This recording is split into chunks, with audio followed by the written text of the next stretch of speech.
salitang mahal kita, di ba binabanggit ko na, ngunit di mo ba halata na ako ay nangangamba na balang araw pagising ko sa'kin ay wala ka na. Ngunit di ko mapigilan na kinadarama, panalangin sa Diyos Ama na ikay mapasakin na, at sana makasama ka sa bahay, makapiling ka ganyan lagi. Dalangin ko sa tuwing ako'y nagsisimba, at kaya sana pakinggan mo daig ng puso ko na umiibig sa'yo ng totoo. Totoo to, di peke at di nagbibiro, lahat ang bako ibigay para paniwalaan mo. At ang pagiging perfect ko sa'yo ay wag na pansinin, dahil lahat ginagawa ko para ikay ang kinin, at para mo rin mahalin na tulad ko na umaasa na sana balang araw sa'kin ay wag ka magsawa. Hindi na makapagintay na makasama ka, at ako'y nasasabik na sa iyo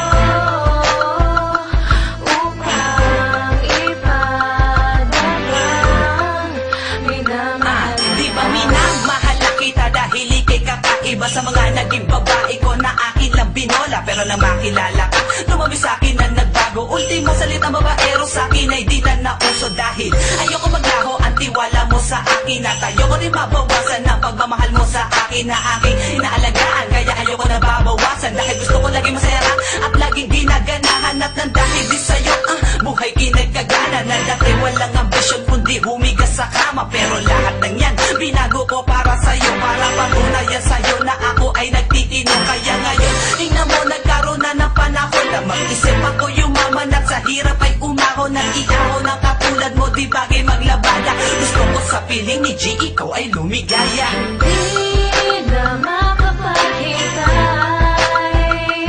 na makasama ka, at ako'y nasasabik na sa iyo